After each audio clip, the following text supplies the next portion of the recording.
Nous pouvons utiliser une approche numérique pour calculer des limites. Voici trois exemples d'utilisation de la méthode numérique pour évaluer des limites. Dans cet exemple, nous avons une fonction qui est définie par partie, la fonction f de x. Cette fonction possède deux branches. Une branche lorsque x est plus petit que 2 et une autre branche lorsque x est plus grand que 2. Donc cette fonction n'est pas définie pour x est égal à 2. Donc f de 2 n'existe pas. Pour utiliser l'approche numérique, il suffit de construire un petit tableau. Donc, on prend des valeurs à droite de 2 et à gauche de 2 pour évaluer la limite de la fonction lorsque x s'approche de 2. C'est notre objectif. Donc, les valeurs de x, on peut les mettre dans la première ligne et les valeurs de f de x dans la deuxième ligne. Donc, lorsqu'on s'approche de 2, à partir de sa gauche, on peut prendre des valeurs qui vont très très proches de 2. Donc, on a pris 1.8, 1.9, 1.99, 1.999. Donc, on a des valeurs qui sont très proches de 2, de plus en plus proches de 2. Lorsqu'on calcule la limite, donc lorsqu'on évalue la fonction à ces différentes valeurs, on constate que les valeurs s'approchent de plus en plus de 3. Donc, on est passé de 2.24 à 2.61, 2.96, 2.996. Donc, la limite à gauche de cette fonction est égale à 3.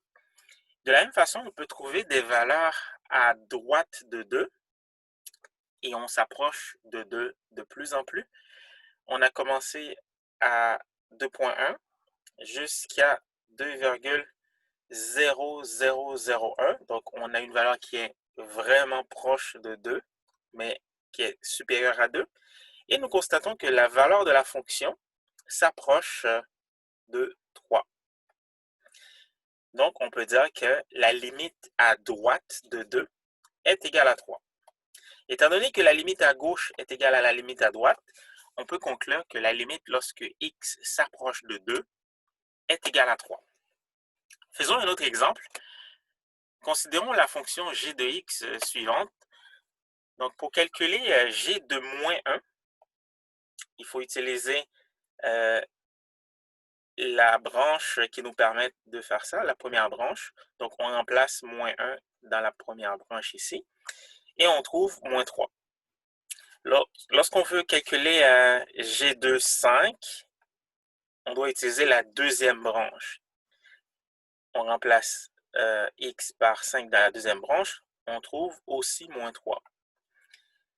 Évaluons maintenant la limite lorsque x s'approche de moins 1. Donc, pour calculer cette limite, on peut utiliser une approche numérique. On prend des valeurs qui sont très très proches de moins 1, donc inférieures à moins 1, mais très très proches au voisinage de moins 1. On trouve une valeur qui s'approche de moins 3, tandis que lorsqu'on approche moins 1 à partir de sa droite, la valeur de la fonction s'approche de 3. Donc, étant donné qu'on a deux valeurs différentes, donc la limite à gauche est égale à moins 3, la limite à droite est égale à 3. Donc, on peut conclure que la limite de cette fonction-là n'existe pas. Faisons un dernier exemple. Considérons la fonction h de x suivante. Donc, cette fonction est définie pour l'ensemble des réels et cette fonction possède deux branches. La branche x carré lorsque x est différent de 1 et pour évaluer en x est égal à 1, la valeur c'est 2.